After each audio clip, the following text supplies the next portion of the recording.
Welcome, everybody, to episode 2 of the Impactus podcast. Kirk Giles and Mauricio Rosa with you today. Mauricio, how you doing today? I'm doing very well. So it's still sunny here in Calgary, enjoying summer. So it's been really nice. So I have nothing to complain other than I don't have a window to look outside. But other than that, it's good. That's good. So we're in the middle of September, which means that for some kids, it's back to school. Yep. For some kids, it's back to school at home. Uh, Yeah. for for other kids, it also means that they are in staggered school starts. I know, depending on where you live in anywhere in North America, things are kind of all over the place right now in terms of Mm. what school looks like. What do you remember about kind of first days of school? Man, that's a good question. I don't know what happened to me. I think I, I have very few memories of school for me, like elementary school. What I remember at school is this: like grade one, I went to school, the same school that both my parents were teachers, and all I remember is this: on second grade, my parents moved me to a different school, and I asked my parents why they were moving me, and they said because I was such a troublemaker that it was looking bad on them being teachers at that school. So that's kind of what I remember. So that's kind of my memory of going to school. So That's amazing. What a great story. What a great story. It is, I mean, it does get complicated whenever you're going to school or you're starting at a new school. COVID certainly makes things way more complicated this year for oh yeah, parents. Parents I know have had to make a lot of difficult decisions over the last few weeks. Do we send our kids to school? Don't we? How do we navigate this whole reality? And so it's certainly been a pretty stressful time for a lot of parents, and it's made it. I don't know that anybody knows what the right answer is to the question right now. I think yep, everybody's kind of flying by the seat of their pants, trying to figure it yep, all out yep. as we go. And it's really why we wanted just to have a conversation about this in terms of, the beginning of a new school year, add on the complexities of COVID to it. Yeah. And, how do you help your kids to start well in a new school year? And so for that reason, because you and I are not necessarily experts in the topic, we decided to bring in a couple guys who've got a long track record working with students and just being invested in their lives, understanding some of the challenges that students face. So we've brought in Brett Ullman, and we've also brought in Mike Gordon, two friends of the ministry, and like I said, guys who have an extensive track record talking and learning from students and with students. And so we wanted to just have a roundtable conversation with these guys about how do we help our kids launch a new school year well, and then add on the layer of COVID to it. So you and I will talk some more about this afterwards, but let's go to the interview first and hear what Brett and Mike have to say, and then you and I will come back and we'll reflect a little bit more on it. Well, it is a privilege to have my guests, Mike Gordon and Brett Ullman, on the podcast today. Mike, Brett, good to see you guys. How's it going? Glad to be here. Yeah. We're, Everybody. we're doing good. We're doing good. I am glad to see you don't have any face masks on for this. We are appropriately social distanced, and life is good. So we are going to be talking about a really important subject at this particular point in time, because lots of people are sending their kids to school. If some of them have already started, some of them are about to get started or going in stages or whatever it looks like wherever you live. And we just want to dive into that whole conversation about, as parents, how do we help our kids start a school year well? And you guys have had extensive background in working with students. And Brett, you've just written encyclopedia for parents, and it covers literally everything, as the title suggests. And I will give you a chance a little bit later to plug the book so that people can know more about it. But I'm curious, what do you guys remember about your own first day of the school year? I mean, like, whether it's kindergarten or high school or whatever age you were, like, what do you remember about your first day of school? Mike, why don't we start with you? Yeah, I remember my first day of kindergarten and my first day of Bible college, two, opposite ends. What I remember of kindergarten, I'm a triplet, which means I have two sisters my age. So imagine your mom and grandma showing up, to school, dropping off three kids. And all I remember is I had the Bert and Ernie red sweatshirt on. It was still September, so I'm sure it was like 28 degrees outside, but full out sweat, tracksuit, Bert and Ernie. And I remember my mom taking 8,000 photos in front of our school and kind of gathered the three of us together. In Bible college, I remember I was a little nervous going to Bible college because I was quite new to being a Christian at that point. And I thought I was starting behind everyone else. And I remember the very first day, I'm quite social. And I get off the floor where my class was at, and there were 3 or 4 guys on the couch talking. And I walked up to them and introduced myself, and the first thing they said was, "What is the 7th commandment?" I'm like, what? And I just answered whatever commandment that came to my head. It was the wrong one. And the guy said, I'm not making this up, he said, "You can't be a part of the cool club." Like, this is Bible college. I can't be a part of the cool club because I don't know the 7th commandment. Oh, it was the worst first day of school ever. So First those are of all, two. I've been to Bible college. There's no such thing as the cool club in Bible college. Yeah, I learned that quickly. That's awesome. Great stories. Brett, what about you? What do you remember about first days of school? It's interesting. Like, I'm 49. I'm going to be 49 as much as I can this year until 50 next year. But I'm thinking, what do I remember about kindergarten? I remember nothing. Like, I have zero memories. And then it's like, okay, elementary school. The next one, I'm like, nothing. I don't have. Now, high school, I do remember. Now, I don't know if this is an age thing. So, Mike, 10 years from now, if you forget your kindergarten story, I'll feel better. But high school, I remember fear. Like, you go from these little worlds of grade 8. You're the kings of the castle in grade 8 for your little school, and there's 2 grade 8 classes. And you head to a high school where for me, I think there was 2,100 kids, like, big. And then I remember university different. I did a physical and health education kind of kin degree at U of T. I remember excitement. It was just, but kind of when you head into some of those, like, the friends doesn't matter. Like, it's just this excitement of a new, a whole new path in life and everything else. And so university was the one I enjoyed. And then I did teachers college as well, which was just, I don't even remember what I thought about that. It was just kind of part and parcel for continuing on in education. Right. I remember, I was a little bit like you. Like, I don't remember kindergarten at all. And I remember high school, but I remember it differently. So I grew up going to Christian school my whole life, and all the way right through high school. So kindergarten right through to grade 12. Well, I'm old enough that I was still in the grade 13 era in Ontario. So for those of you who don't live in Ontario, once upon a time, we used to make all of our kids go for an extra year of school just because. And so I was in Christian school all the way up through grade 12. And then suddenly I had to go to this public high school for grade 13. And oh my goodness, I was scared out of my mind to walk. I'm used to being in this school with 30 students from grade 9 to 12. And all of a sudden I'm walking into this school with 900 or 1,000 kids in the school. And I'm lost and I'm overwhelmed. And I'm thinking, this is not Christian school. Like, there's kids smoking over here and who knows what they're doing over there. And you're just freaking out the whole way. And I'm praying and saying, God, get me out of this place. Let me finish grade 13 as fast as possible and move on with my life. That's what I remember. It was a highly traumatic experience of which I've not truly recovered. A little more counseling to go. Exactly.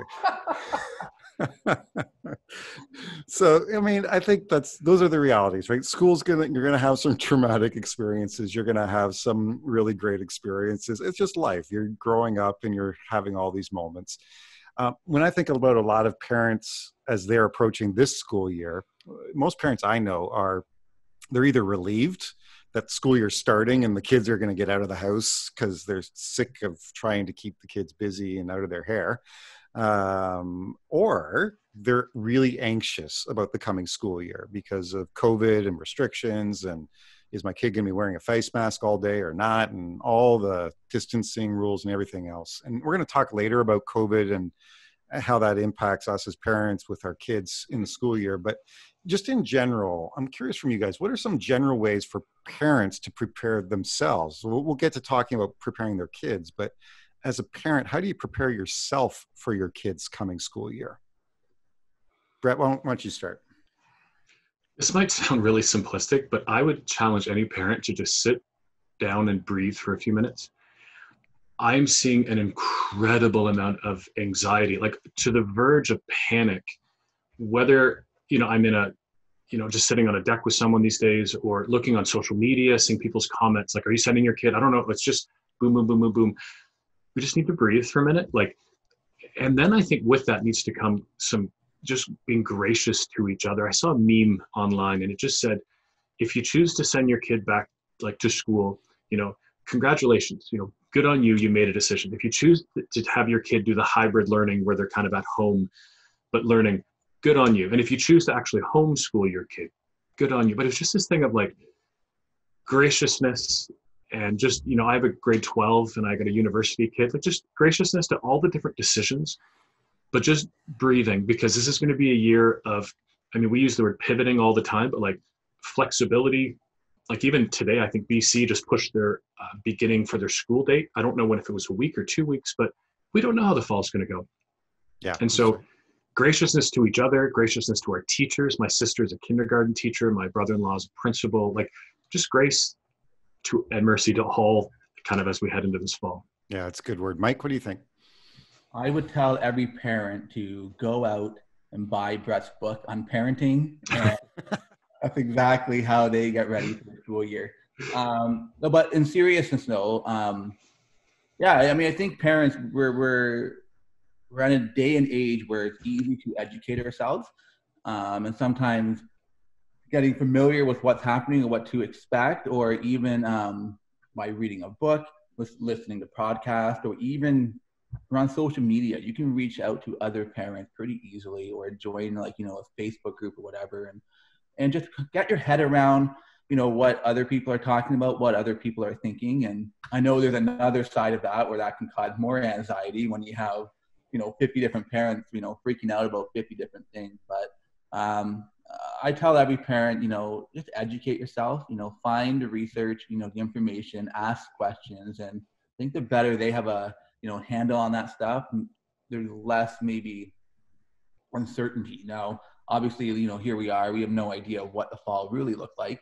But if they can maybe have that peace being prepared, I do think there's value in that. So buy Brett's book. Yeah, buy the book. But other than that, really seriously, buy the book, end of the podcast.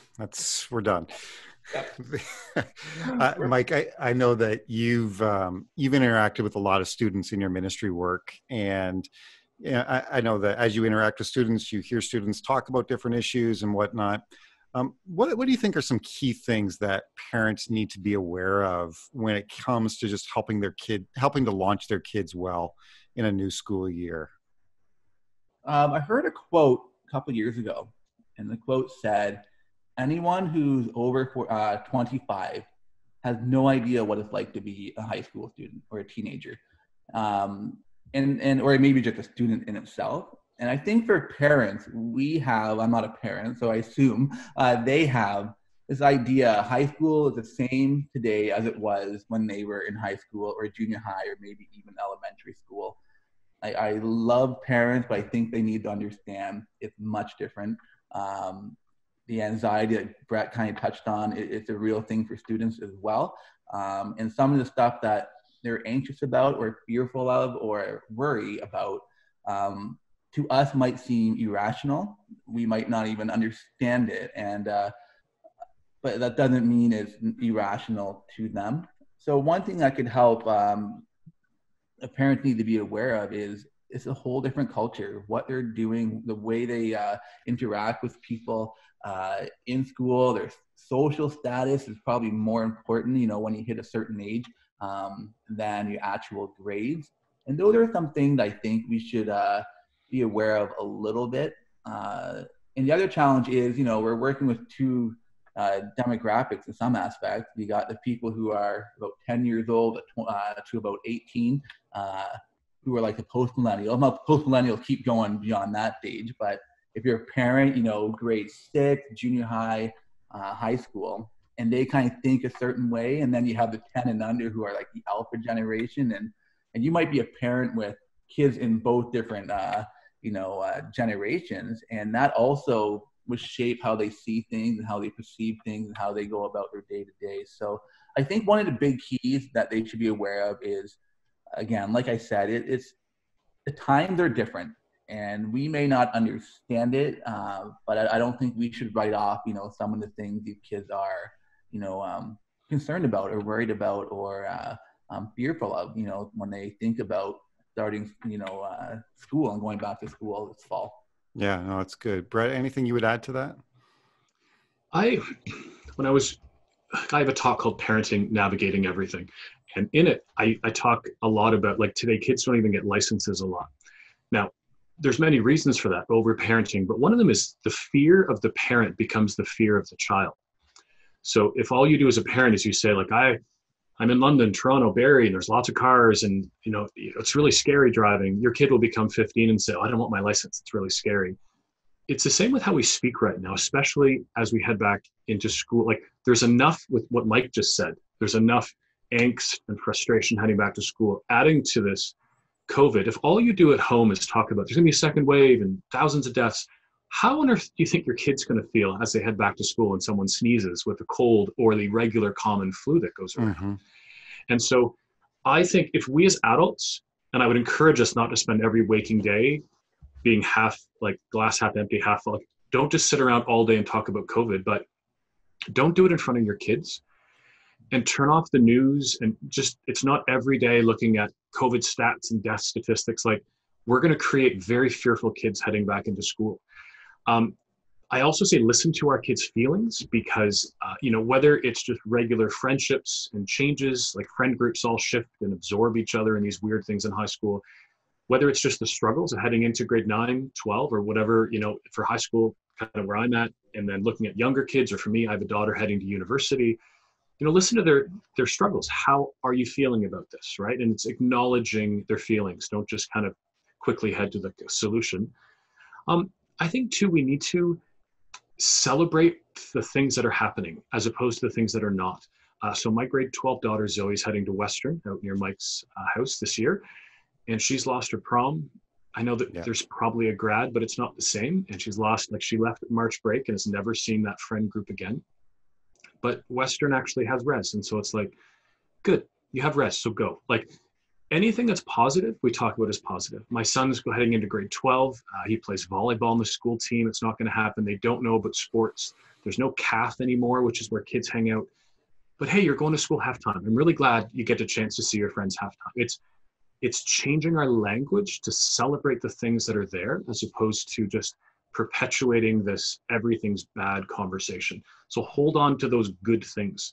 And anything that's moving in a positive direction, especially in this COVID season, is good. And so let's celebrate those things. Yeah. So let's keep talking a little bit about this COVID season, because I mean, it does complicate things, right? Like, you're living in a space where at the best of times, there's already lots of complications with students going back to school, all the emotions and normal changes that happen. But COVID just kind of does multiply it that much more. And you touched a little bit, Brett, on some of the emotional aspects of how we help our kids celebrate and things like that. Mike, I don't know if there's anything you want to add to that, but I'm also thinking about some of the spiritual dynamics that are at play in this too.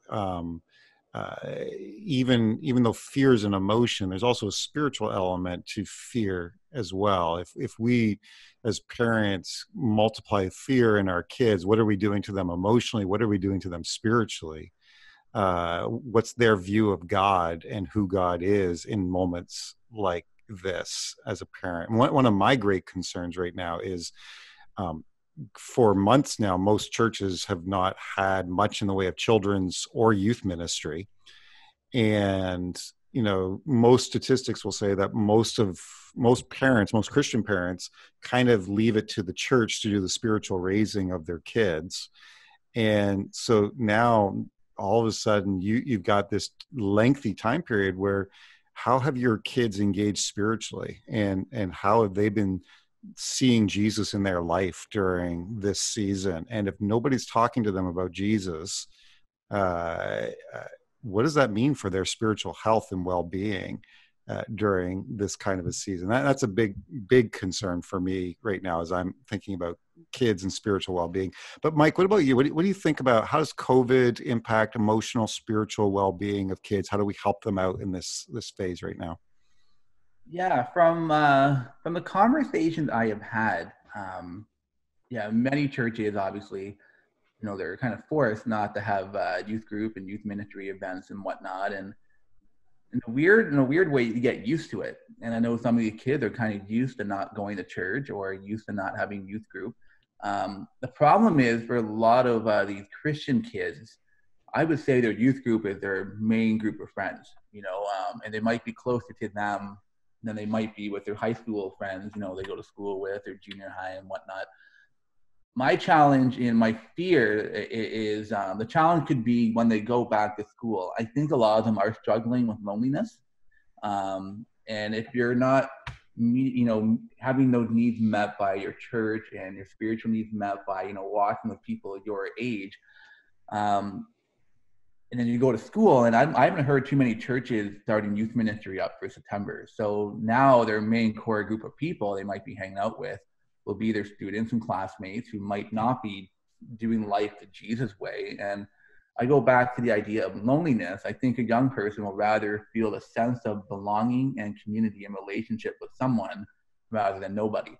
So my fear spiritually is they might start attaching themselves to the physical group that they are surrounded by, which could maybe steer them off, even more, with not just not going to church, but maybe their actions and lifestyle could follow that a little bit. So I would tell every parent, create some sort of spiritual, community. If it is online, if it is, I think, depending on what province you're in, you can still, meet officially or non-officially in groups of 10, maybe more in some places. But, or if it's young people, or maybe you are a youth pastor listening and you say, well, we can't do our typical week-to-week gathering, but maybe you can still do a small Bible study. Maybe you do 2 Bible studies a week, for a bigger group.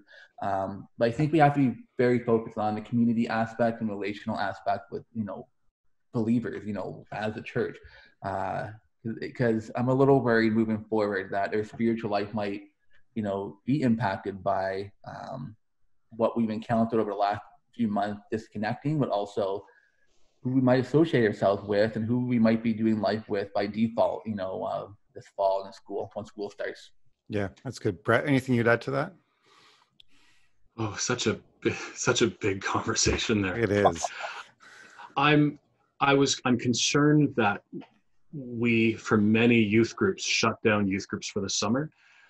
Of all seasons, I would have hoped that this wouldn't have been that. As Mike was saying, connection is everything. I know a few youth pastors who've been doing weekly meetups in the park. They just meet up, you bring your own iced coffee. It doesn't need to be a huge thing. It's just seeing people. There was a church in the US that when you could meet together, people came in and they had families across from each other, families with kids and not. So it'd be like, like Mike, you and your wife, and then be me and my family. And they had iced coffees from McDonald's and donuts for everybody. And you had 10 minutes to sit and chat. And after 10 minutes, the people on one side picked up their chairs and moved like musical chairs to the next group of people. And there was singles and 20 somethings and all over. And people said they cried because they haven't talked to anyone. And so there's this, it's interesting the disconnect we're seeing because most of us are still doing online church. And the one thing I'm hearing a lot of is parents who write me who say, my teenager's not connecting with our pastor. And it's interesting because if it's children's ministry, we have very contextualized children's ministry for our children. Like they don't sit and listen to big church. They have their, right, their church. Some junior highs have that. But for high school kids, they're often in big church.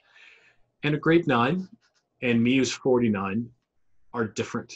And on a normal day, church is a mix of fellowship, right? It's community, it's musical worship, it's the sermon, and kids can pull from that. But what we're hearing, and I probably have 300 emails from parents who just say, my kid's not connecting and doesn't even want to do this anymore.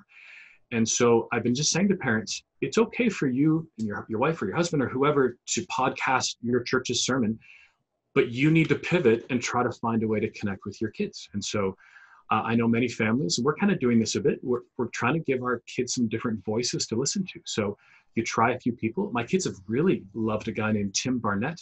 I know you guys might know Tim, but he kind of talks an apologetics conversation, and my kids have really appreciated that. So we do the sermon like from our own church, but we're also trying to add these different voices, and we ask some questions about it, and then we pray together. But we need to find a way to, if what we're doing isn't working, we need to pivot and try to find a way to actually do it. And family discipleship, I think it's exasperated that we're struggling with this during COVID, because so many parents are like, oh, this is my job.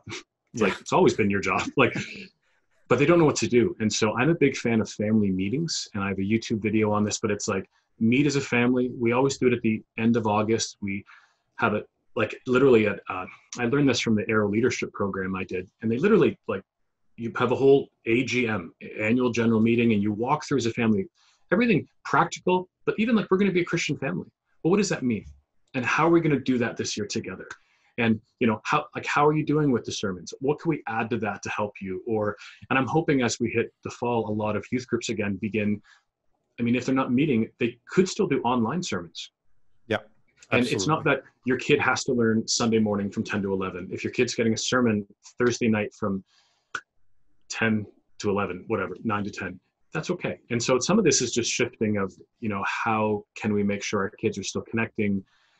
How do we still do discipleship in our homes? But it just might look different than just the Sunday morning worship service. Yeah, no, that's good. I think the other reality that's happening right now is, and let's come back into the back to school kind of conversation a bit. Depending on where you live, there's this kind of mix of either all online learning or a mix of in-class and online learning. One of the concerns, both for spiritual input as well as for your just day-to-day educational input, is how high the engagement level is actually with online learning. I have friends who are teachers who told me that in the spring when COVID hit, their attendance in their classes dropped in half or more. And so, for 3 months, half of their students were no-shows for any of their online learning, which, you think about that. Go 3 months of your school year with no school. And so as a parent, I'm thinking, okay, if I'm in a situation where my kids are either doing all online learning or partial online, partial in person, how in the world do I keep my kid motivated with online learning? Because I'm used to watching things online or reading things online for entertainment, but not always for learning purposes.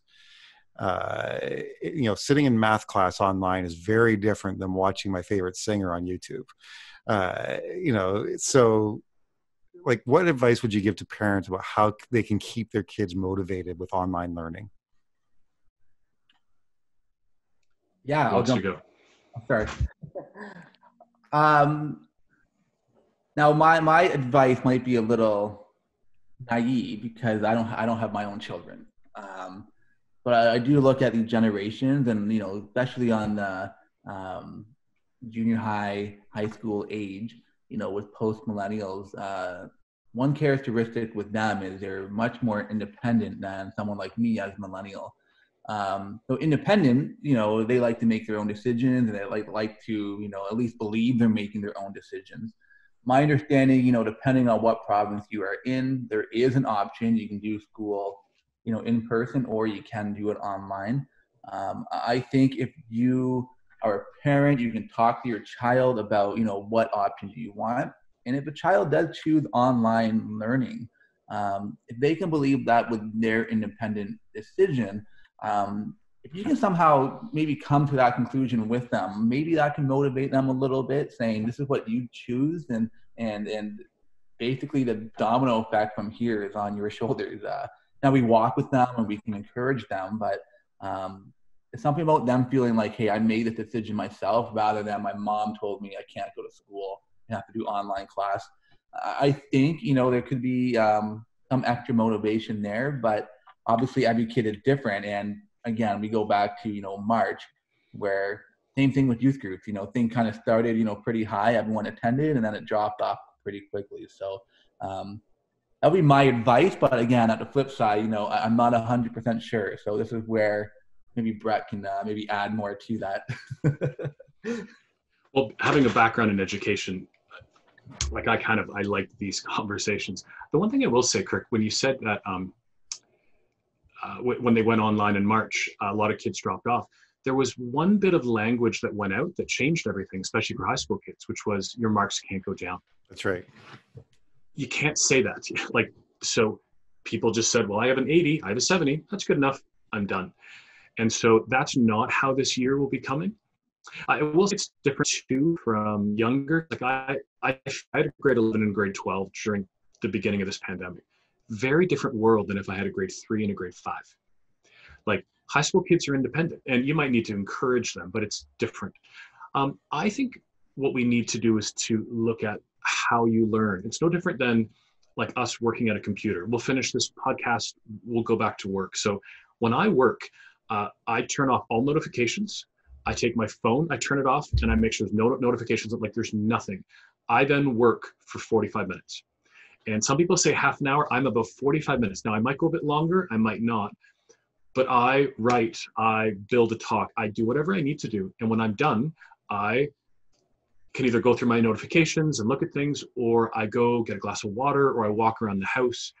But it's learning to not have like this split attention, right? It's just put your attention to what you're doing. And so teaching our kids, don't have your phone out leaning against the computer and you're looking at it and looking like, so learning how to learn. And 2, exercise is really important. Before I do any writing, I go for a walk. I've learned there's something about exercise that just gets these, I find like even this morning, I walk usually 7 to 8 every morning. And as I'm walking, I'm often just telling, if I say Siri, all your phones might click right now, I apologize. But I just tell S, send this home, like email myself this, because as you're talking and I'm listening to a podcast, the creative juices start flowing. So like it's, Kirk, you and I talked about this the other month with mental health, body, mind, and soul. And I think like it'd be good to have a family meeting as you head into the fall, looking at physical, emotional, and spiritual health, and how are we going to kind of push all those forward? Because those things will help your learning. Yeah, that's good. That's really good. Man, we could talk all day on this kind of conversation, but we are out of time today. I wanted to give both of you a chance to make sure everybody knows where they can find you online so that they can follow you, and Brett, for you to talk about your book. So Mike, first of all, if anybody's listening to the podcast, they want to know more about this Mike Gordon guy, where can they find you? What's your website? Yeah, my website is behindthemic, MIKE.ca. Check it out, message me, talk to me anytime, and I do respond to all my messages personally, so I would always love to chat with someone. Yeah, and I can say definitely that about Mike. He loves to just be able to connect with people, and you will get some great contact if you reach out to Mike. Brett, let's talk a little bit about where people can find you, and also just tell us a little bit about the book. Yeah, anyone can find me. It's just my name. It's funny, all our speakers, we all have different websites. Mine's just brettallman.com, and it's kind of a mix of a blog. I have about probably 1,000 articles, videos, just anything I can find on the topics I speak on are there for parents and students. But I recently just put out my newest book, just called Parenting, Navigating Everything. And as you see on the bottom, this is a 226,000 word book, 660 citations and 16 chapters. The goal was one book for parents. So 6 chapters on parenting, progression of parenting, how to have good communication, time, even discipline, and then heading into, from that relationship we've created, mental health, sexuality, pornography, dating, and the list goes on. So you can find that off my website. The only thing I will say for the Canadians, the Amazon listing is actually a mess right now, but you can find it at Chapters. I know there's a Barnes & Noble in Toronto, but off my website as well. Awesome.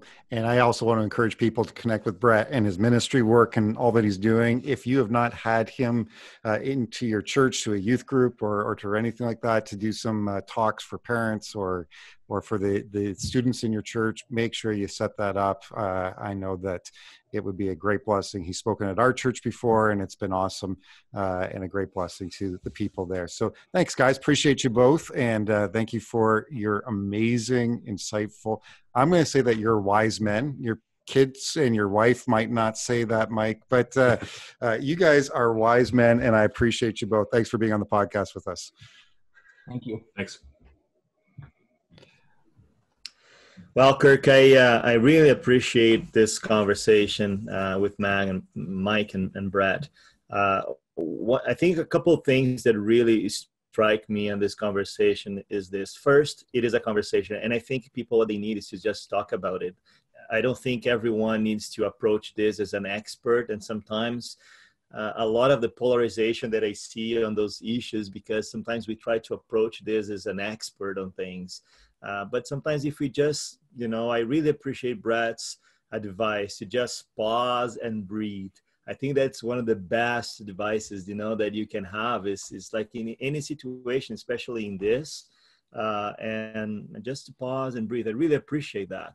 Yeah, it's so true. And it's such great advice because you do get caught up easily. I mean, we all love our kids. And so anything that's going to happen to them and for them, we take personally and we want the best for our kids. So it is easy to get really uptight in these kinds of moments. And yeah, and also I really appreciate the kind of being proactive towards your kids, right? I like when both Mike and Brett, they talked about engaging them and engaging where they are in the moment, as opposed to try to find the recipe that works or a kind of off the shelf kind of a solution, but really get to know them and be creative and not try to kind of, fit them in a box or a system, but understand that they are, especially the older they get, that they are a person of their own, right? That they own kind of initiatives and the things that really interest them. I really appreciate that. Yeah, I totally agree. One of the things that I've really learned over the last few years is the power of prayer when it comes to your kids' schooling. Sometimes we get really worked up and anxious about the new school year, and especially if your kids are starting at a new school or you're dealing with a pandemic, and the anxiety levels build up, and the fears and the worries of what might happen or what might not happen build up. And so a number of years ago, God really challenged me on this, and I really felt challenged in the sense of, Kirk, why are you getting so worried about this, but you're not bringing me into the equation?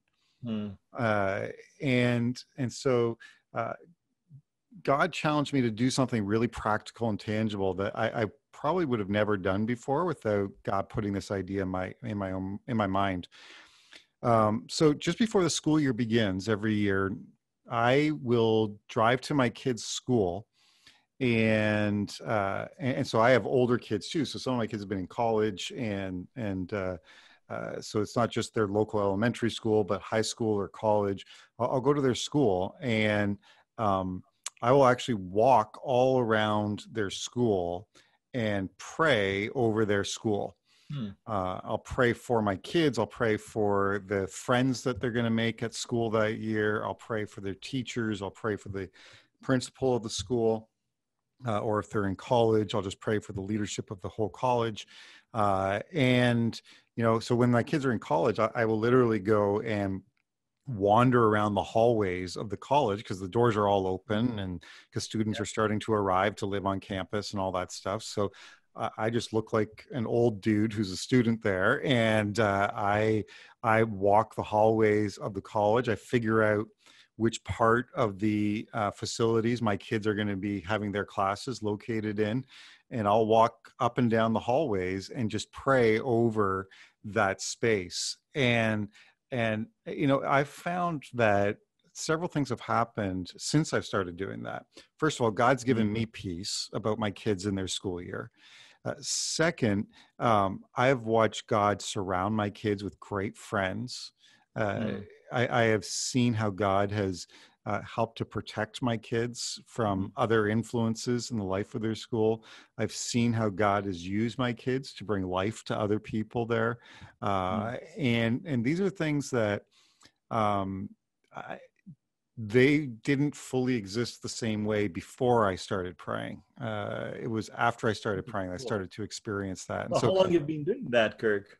oh man, I've probably been doing that now for 6 or 7 years. Cool. And do you And go by yourself? yep, I go by myself, and just as a dad who wants to be spiritual leader of his family, I just walk around and do these things. And it's been just powerful for me personally in my own relationship with God to go and do this.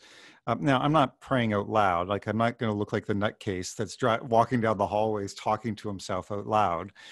Dressed in a cloak and right, then scratching on your arms. Exactly. Yeah. No, None of that kind of stuff. I'm not anointing any doors with oil or anything like that. Like, there's none of that kind of stuff. Oh, nothing wrong with that. If you are into that, Yeah, sure. Right. But I really appreciate what you're saying. I think sometimes, especially us Christians, right? I think we tend to compartmentalize life, and then we forget that God is very interested in every facet of our lives, and even that, like engaging in that capacity. Like my wife Kristen, I really appreciate her. She's been challenging us to pray more, and she's been reading the praying mother or something, and to really challenge us to pray more and to pray specific and very little things like this. Yep. And it's true, you can see a lot of difference, because God is interested in intervening and want to engage us in that way. That's a great story, Kirk. Yeah, I hope that just some men out there would take it upon yourself to go and do that. And then the second thing I would just say to you guys, if you don't regularly pray with your kids, this is as good a time as any to start. And so, even the night before they go back to school, sit down one-on-one with each of your kids. Don't do it with everybody together. Do one-on-one with each of your kids, and just say to them, hey, I want to pray for you as you start this new school year. Let your kids hear your heart for them as you pray to God. There's just something powerful about that kind of a moment too. As a dad who's talking, you're a dad talking to the Father, but your kids are able to experience two fathers in that moment. They're able to experience their earthly father, and they're able to experience the love of their heavenly Father for them in that moment. It's just powerful. Encourage you to do it. Step up, be men of prayer for your kids, especially this school year and all that's going on. Mauricio, we've turned a corner here and launched into our fall months. Of course, we can't do any conferences this fall because of the realities of COVID, but that doesn't mean that the ministry has stopped. There's lots going on in the ministry. And one of the things that we're going to be doing is you are making me sit on the hot seat for an online event coming up in a couple of weeks. Well, that's what I love to put you, Kirk, and I think you are more than capable of handling it. So I guess my hint to the guys listening to this is that on the September 24th, you're going to have a Q&A live event with Kirk, and the purpose and the title of this event is all about being a man. So it's the opportunity that, guys, you have to kind of go and ask anything you want to Kirk related to being a man. So there are no questions that are not welcome. Any questions, and you're going to have the chance to submit your questions in advance on our website, on the social media. You will be able to email us your questions, and we'll also be able to interact with you at the day, receiving your questions during the live event. So I'm really looking forward to that. I think this is a great, really, about anything. And I really believe that God wants us to discuss from a Christian perspective all of life. Yeah, that is so true. I believe that. And I am excited to be able to do this event. I've done this a couple times live in some churches, and it's been a blast. Guys can ask these questions, and I do my best to try to answer and point men to Jesus. I want to encourage guys, get a few guys together, maybe your men's group. You can watch it online. You can send some questions in advance, and just use this as a time to be encouraged, to be equipped, and to maybe learn from me a thing or two about what not to do with your life. Yeah, do as I say, don't do as I do. Somebody once told me that, and that's not a good way to promote, Kirk. That's not a good way. I know it's not a good. I'm not very good. There's a reason why I was never in marketing. I'm excited by it because I just think there's real issues that we need to talk about as men, and sometimes we don't feel like there's a good place to go with our questions. And I hope that this will be a great place that men can go with their questions. Let me just. Is that better? Is that better marketing? Is that better marketing? No, I just want to. That's better. That's better, Okay. Kirk. Yes. Right. Just want to point out that, guys, you are able to submit your questions even anonymously, right? We don't need to kind of disclose your name or who you are, where you live, and no, it's feel free to do that. And if you don't want your name to be showing up or knowing where the question's coming from, that's totally fine. I think we are more interested in receiving your questions and answering your questions than really knowing who you are necessarily. That's right. So if you go to impactus.org, you'll find information on the event, or if you follow us on Facebook, you can find the event there. Impactus for Men on Facebook, or Impactus Men. I got to get this straight. It's Impactus Men on Facebook, and you go there. You can find the event there. You can submit your questions either on the website or on the Facebook page. You can watch the event live on YouTube or on Facebook. On September the 24th, starting at 7 o'clock Eastern time. Yes. Which is like 7:30 Eastern time. 7:30 Eastern time, which is 9 p.m. for all of our friends in Newfoundland, and 4 o'clock for all of our friends in Vancouver, and everybody else in between. You can figure out what time zone you live in. That's right. We want to close, as always, the podcast today by reminding us of what God's word has to say. And since we're talking about kids in the podcast, I think it's important to remember what Jesus has to say about kids. And when a bunch of kids were brought to Jesus for him to touch them and to just be with them, his disciples kind of got in the way and said, leave Jesus alone. And Jesus steps in, and this is the heart of Jesus for kids. He says, leave the children alone. Don't try to keep them from coming to me, because the kingdom of heaven belongs to such as these. Thanks for listening to the Impactus podcast. To learn more about living a life of purpose and godly impact, check out impactus.org.